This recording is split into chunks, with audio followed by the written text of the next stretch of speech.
भारतीय सेनेला माझा सॅल्यूट, त्याचप्रमाणे भारतीय जनतेला जय हिंद, नमस्कार.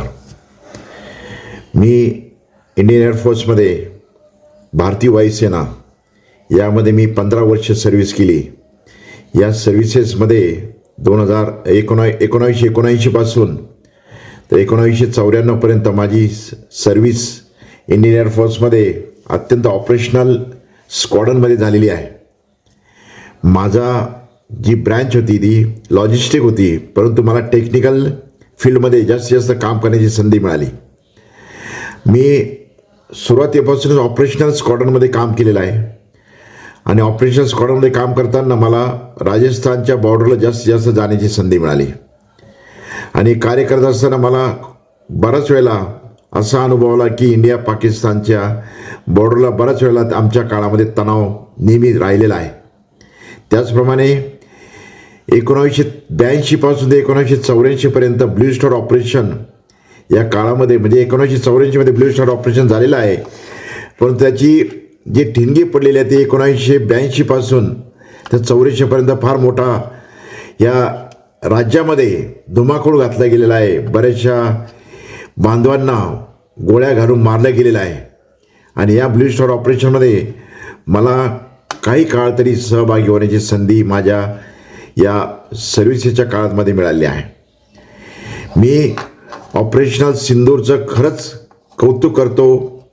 त्याचप्रमाणे आपल्या देशातील भगिनी, त्याचप्रमाणे माता, आपल्या मुली यांना संरक्षणार्थ जे काय आपण आज पाऊल उचललेलं आहे ते अत्यंत महत्त्वपूर्ण पाऊल उचललं आहे आणि त्यामुळे आपल्या देशाची महत्त्वाकांक्षा, इम्पॉर्टन्स या बाकीच्या देशांनासुद्धा त्याची जाणीव झालेली आहे आणि स्पेशली पाकिस्तानसारख्या देशाला याची गरज होती की त्यांना कुठेतरी असा धडा शिकवला जावा की जेणेकरून त्यांना आपल्या देशाची ताकद, आपल्या देशाचं महत्त्व, आपल्या देशाची सेना याची खूप मोठी जाणीव करून देणं अत्यंत गरजेचं होतं.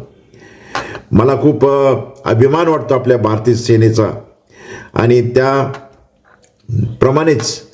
आपल्या देशाचे सन्माननीय पंतप्रधान नरेंद्र मोदी साहेबांनी खूप चांगलं पाऊल उचललं आणि त्याचप्रमाणे आपले सर्व आर्मी, नेव्ही, एअरफोर्सचे कमांडंट आहेत, त्याचप्रमाणे DGMO आहेत, यांनी खूप चांगलं ऑपरेशन या ठिकाणी केलेलं. दहशतवाद्यांना ठेचणं ही काळाची गरज आहे. मला जसं सर्व्हिसेसमध्ये गेल्यापासून मला दहशतवाद, आतंकवाद याचा नेहमी शब्द माझ्या कानावर तो मला नेहमी त्रास देतच होता आणि आज त्याची गरज आहे की दहशतवाद्यांना ठेचल्याशिवाय पर्याय नाही. अनेक लोकांना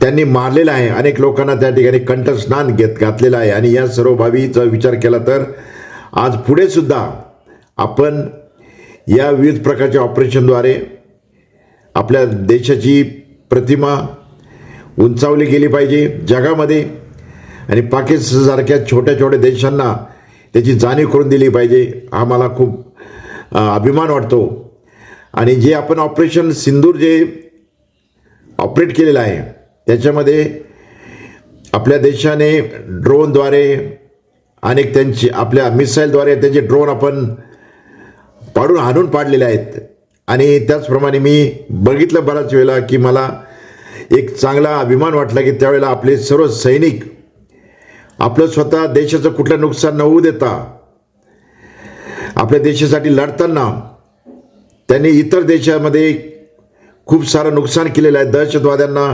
कंठस्नान घातलेलं आहे, त्याचप्रमाणे त्यांना त्यांची अड्डे उद्ध्वस्त केलेले आहे. ही ऑपरेशन उरी, म्हणजे ऑपरेशन उरीच्या पासून त्यानंतर आपले बरेच ऑपरेशन आपण केलेले आहेत.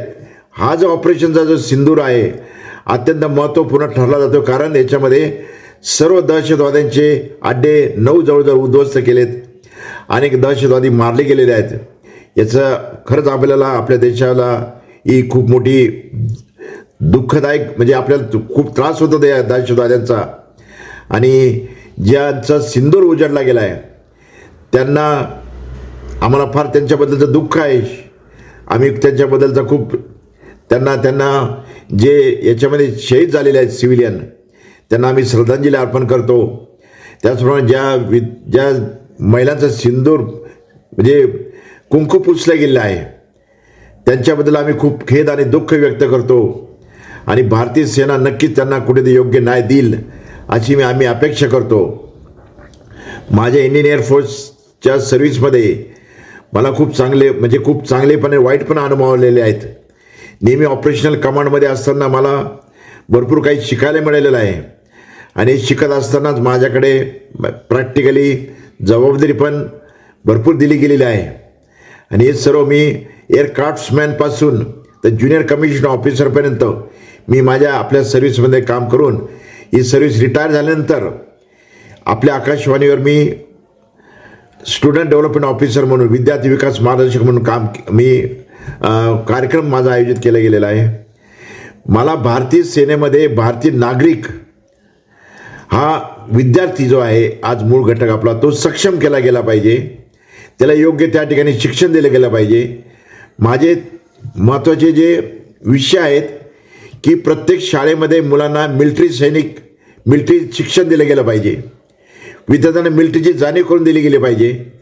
प्रत्येक विद्यार्थ्याला देशाबद्दलचं महत्त्व अभिमान हा याद्वारे त्याला त्याची महत्त्वाकांक्षा समजून दिली गेलं पाहिजे.